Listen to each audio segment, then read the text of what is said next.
So, Abby, you're a crappy friend.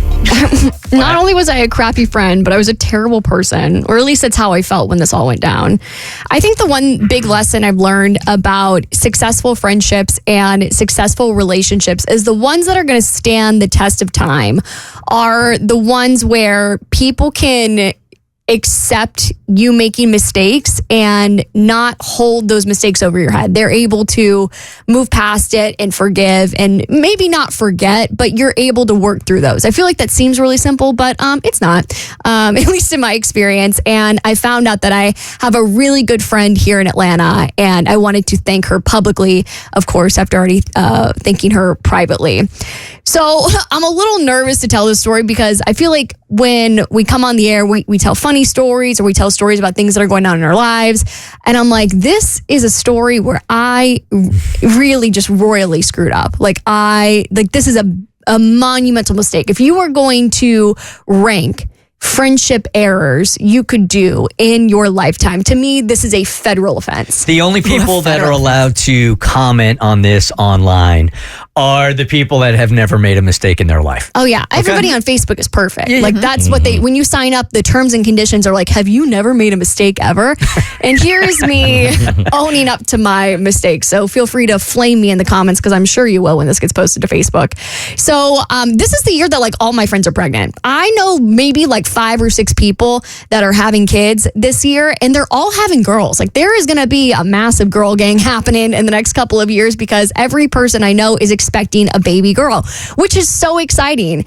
And I can't wait to support my friends through that and watch them raise their kids. And it's going to be such an exciting, and I know this is a magical and special time for them. So your friends are entering their mom era. They're entering their mom era, and we love that for them. This is something they've wanted for a while, and they're finally getting to experience that.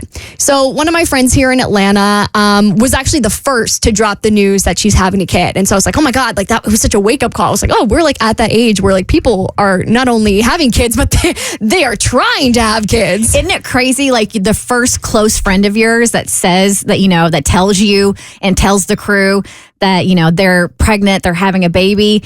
All of a sudden you're like, we're adults. Oh no, yeah, because for a while when people tell you you're pregnant, you don't know how to react. You're like, are we happy about this news? Or are we not happy about this news? I'm just waiting for them to respond. But so this is the era in your life where you are giving them full on congratulations. So she ended up inviting me to her baby shower, and I RSVP'd. I said, see you there, girlfriend. Got the gift, threw it in my closet, put it on my Google Calendar, slammed my calendar shut, and then moved on with life. And then there was a Saturday that came up, and all of a sudden I was sitting on the floor of my office and doing an Ask Me Anything on my Instagram with, random people on the internet that follow me. And I'm looking through Instagram, and there is a photo of her at her baby shower, and I am not there. And I am like, oh my God, what did I just do? And I look at my calendar and I'm like, it's not. Why is it? It's Saturday. It's it's not written there. Oh my God, how did I screw this up? I'm looking for the invitation. I can't find the invitation anywhere. And I'm looking through all the Saturdays, and I had put it on the wrong Saturday. So I'd set it and forgot it and just completely totally screwed up. And there I am sitting there, and I felt so bad, because I've just now missed this monumental moment in my friend's life, but also I'm sitting there, I'm like, how narcissistic and shallow do I have to be sitting here on the floor, talking to, it's great that we have a following and a platform, but I'm sitting there on my floor being like, ask me anything about my life. And there's my friend having one of the biggest days of her life, and I'm not there. I don't think that's narcissistic and shallow. I think you made a mistake on the calendar. That's all. I made a mistake, but of course I'm sitting there in this big shame spiral, and also in the middle of posting on Instagram that I'm not there. It's just this pile-on of oh my God. Yeah, yes, I know it's a mistake, but also my experiences with friendships haven't been good. There are friends I've had in the past where not only would have this been a friendship ending offense, but it would have been a drawn out week-long war. So I'm sitting there oh my God, A, I'm going to lose this friend. B, I feel bad about the offense I've committed against this friend. She didn't deserve for me to not be there, and also for me to look horrible and just post on the internet about all these things about me. I felt like a narcissist. I'm not saying it was a narcissistic narcissistic thing to do, but I'm like, I felt like so self-centered in that moment. You were just like, of all the things I could be doing right now, instead of being at her baby shower, Yes. I'm sitting here doing something very self-serving, and it made you feel that way, which I understand. And again, Bert's right. Like, you made a mistake, and that was very, like, it was unfortunate timing that you saw that on Instagram while you were doing that. But that does not in turn make you a narcissist. I should have been saving dying children to not have been at her baby shower. Like, that's the only thing that would have made up for it. You talked to her about it, though. Oh, of course. Yeah. So, you know, I kind of let the day go because I'm like, I don't want to text her in the middle of it. Like, I don't want to now make this really special day about like my mistake. So I text her. I literally woke up at the butt crack of dawn. I'm like, I can't wait to text her and tell her how sorry I am. So I texted her like right on the dot at like 9 a.m. I'm like, that's a reasonable time. I'm sitting in the car with the gift in the passenger seat. I'm like, whenever you're ready, I'm coming over. And she finally texts me a couple hours later, and I run over, and you know, she was fine about it. But I had forgot that I had hid her from my Instagram story because I was so embarrassed. I was like, I don't want her to see this.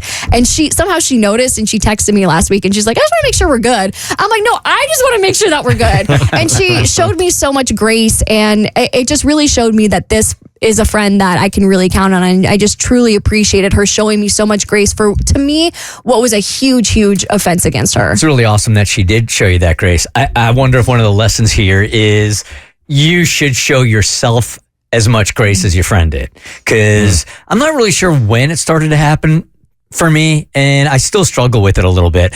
But beating myself up so badly for mistakes, man, not just that day, maybe a week, or just trying to be perfect. And when I wasn't, you know, it feeds into the, I need to be liked by everybody, which of course is making you even internally fight with yourself a little bit more.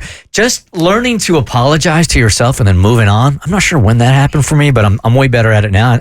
I think maybe it's time for you to start looking into it. Well, I mean, I think it's easy to have grace for you when you haven't made mistakes. It's like, I can, but you know, you kind of look at every offense you've ever done in your friendship in the past, and you start to, not just that specific friendship, but you look at all your other friendships, and you're like, oh my God, do I have a track record of being a bad friend? Am I, you know, is that why this relationship ended? Is that why that friendship ended? And, you know, you start to just take all the inventory of everything you've ever done. And it's not really just about you missing that one baby shower, but it's like, am I not a good person? Like, that's how you start to feel in that moment. I know it's a lot different for men and women, but I know for me, at some point in my life, like my friendships, especially my close circle, it got to a point where like the intent was all that really mattered for me. Like I have friends who I know they have good intentions. I know that they would never intentionally hurt me. So it's like they make mistakes. We all make mistakes. You're human, and we all have lives as adults. You forget things. You can't always show up.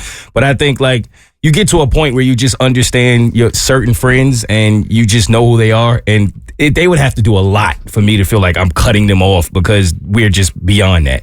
Now, if you didn't feel bad about it, that would be a different issue. But the fact that, like, yeah, you of course, you're going to feel bad. Well, not of course, because there are some people who wouldn't have felt bad. But it's very obvious that this was a honest mistake. You feel really, really bad about that. So I feel like there is like this balance here. Should you feel bad? Yeah, you missed a big day for your friend. You wanted to be there, so you're going to feel bad for her. You're feeling bad for yourself as well, and that makes total sense. Like, you're 1,000% validated. But if you're going to beat yourself up for weeks over this, you need to make a therapy appointment. Kristen, I can't afford therapy. She's got ChatGPT. ChatGPT. You gotta pay for that now too. Yeah, she does. She's using it so much. ChatGPT is saying, no more advice until you give me some coin. Yeah. The Bert Show.